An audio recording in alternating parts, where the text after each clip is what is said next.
could feel goosebumps. He's lying. Just your shoe. Just your shoulder. Oh my God.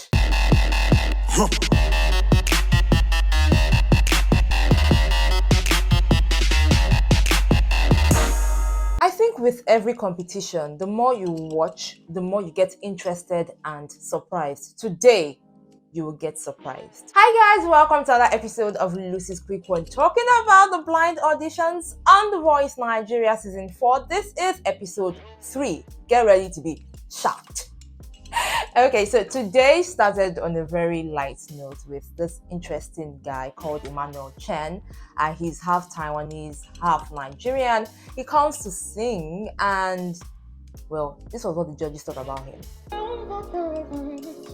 He sang the song If the World Was Ending. No judge turned for him.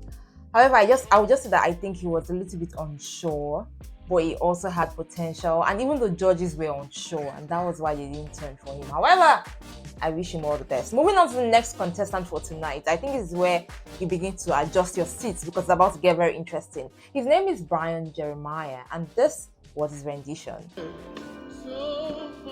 Let me tell you an interesting story about this guy. So when he started singing, it was still okay, but the moment we had YG and then I think Little C turn,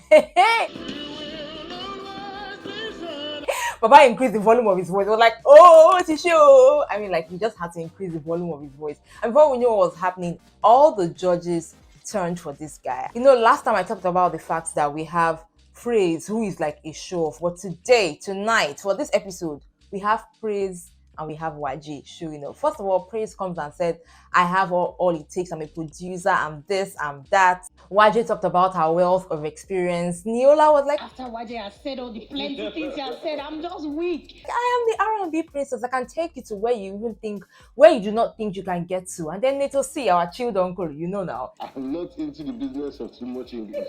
He comes and he says, you see, all these guys are good, but I think I have what it takes to take you to where you're going to and what you're looking for. You know, Little C, apart from other judges, one thing I think I like about him now that I watch him more is that unlike every other person who tries to like loud or blow their own trumpet, he will help them blow their trumpet, where he will tell you the choice is yours, you know, just make your choice. And then you know that because he's not making so much noise, you'll be like, I think this guy has much to offer. At the end of the day, BRYAN chose Little C. I would have said Neola or Praise would have been a very good match for BRYAN. However, I do not know what Little C would turn BRYAN into. So we wait and we watch as the episodes continue. This next song, very powerful. The first time I saw it or watched it in The Greatest Showman, I was like, this lady that sang this song, I had to look for who sang the original version of this song. Never Enough. Performing the song is David Ikande. Watching the guy, I was already scared for him. His modulations were all over the place. You would hear from his voice that this guy has a lot of potential. But at some point you go, I was like, oh God, please help this guy. At the end of the day, we had YG turning for him. And towards the end, I think Praise turned, but it was too late. There's something that you're doing wrong, which is, so you know, sometimes when you really want to go into your head voice, right, and you take in that air. I think that what YG said about him just summarized everything I thought about him.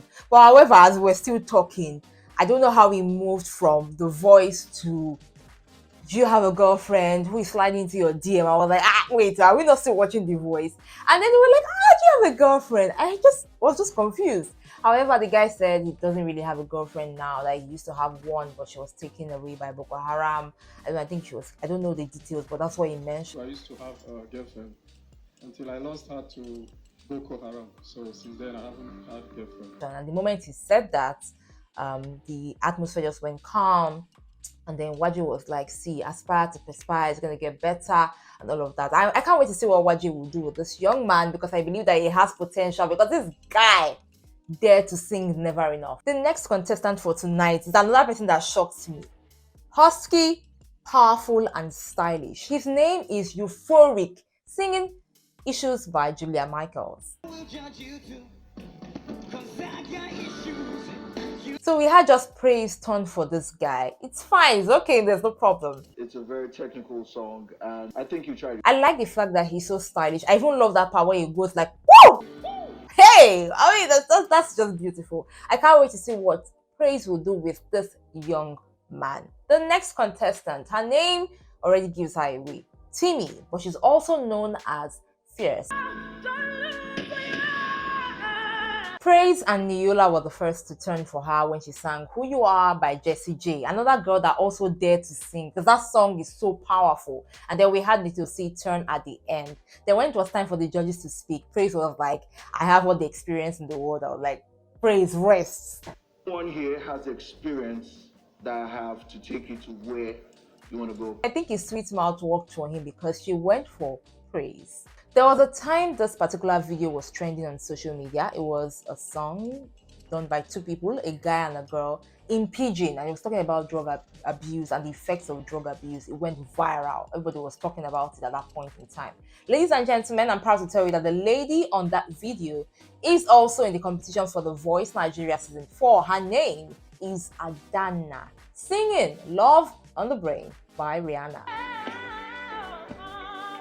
Only Nato C turned for her, but I would like to give kudos to her because she didn't waste my time when it comes to singing. She went straight to the point, gave it to us, and then was done with it. I really love and respect that about her, and I'm looking forward to seeing what she's going to bring to the table going forward. Now to the next contestant, ladies and gentlemen.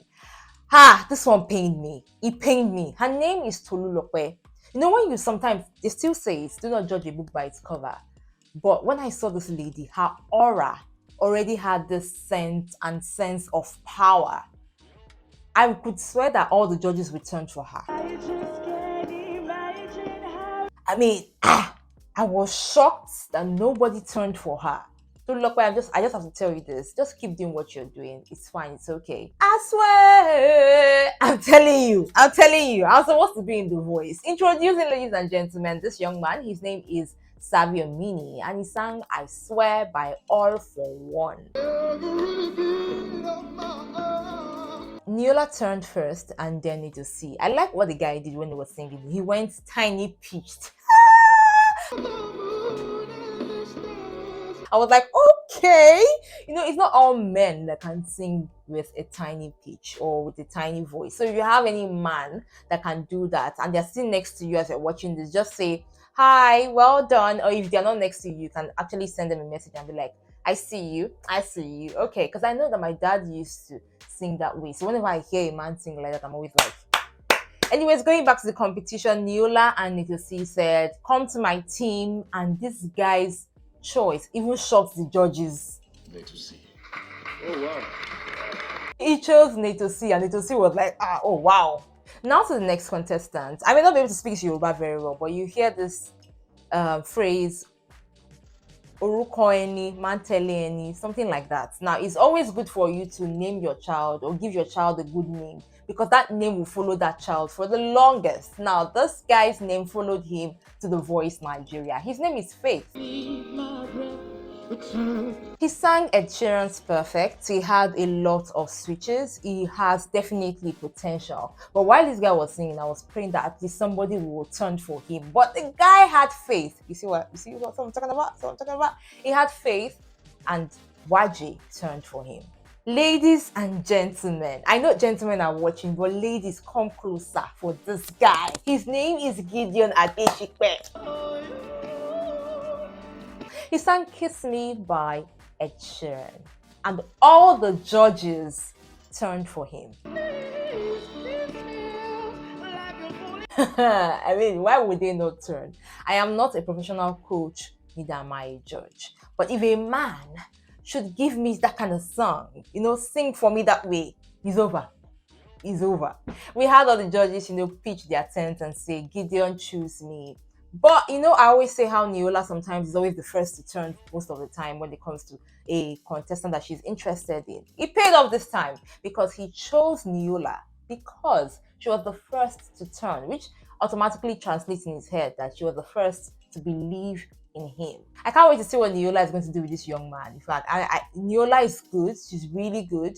and Neola and Gideon. I am eyeing that team with big eyes. The second to the last contestant comes in with a lot of admiration for Praise and Waji, and praying that one of these guys will turn for him when he makes his rendition. So his name is Ifeanyi, and he had the song You Are the Reason by Callum Scott. Unfortunately, no one turned for him. It's a little painful. I wish him all the best. Ladies and gentlemen, I think what The Voice is trying to do now is to sometimes put the best for the last. This next guy's name is Michael Akinshola, and he sang Ain't No Sunshine in the Rain. He has a beautiful voice. You know, most of the contestants, whenever they want to prove themselves, they have to go high pitch, to go down, go left, go right, to just showcase everything that they have. But this guy kept a very calm tempo, and I loved it about him. At the end of the day, he went for Neola. I think it's a very good day for Neola and Nitosi today. I don't know. It's a very good day for them. However, guys, I was so surprised at how audacious most of the contestants were tonight. So let me know what you think about each of the contestants for episode 3 in the comment section. Who do you think will be blowing your minds going forward? You know, most of these guys are still very raw. Now wait for them to be trained and coached by these coaches and come back to compete on the show. It's going to be a very tight one. But before then, let me know what you think about them in the comment section. Who do you like? Who are you eyeing? Let me know down there. Somebody did mention last time that, you know, the chair of the judges does not turn on time. I like the way it turns, please. I like that suspense before they finally see who they press their buzzer for. It just keeps my mind going. Guys, thank you so much for watching this week's episode of Lucy's Quick One. Don't forget to subscribe if you are yet to subscribe to my channel. Like and of course share. Till next time, guys, it's au revoir, and yes, remember to enjoy every moment.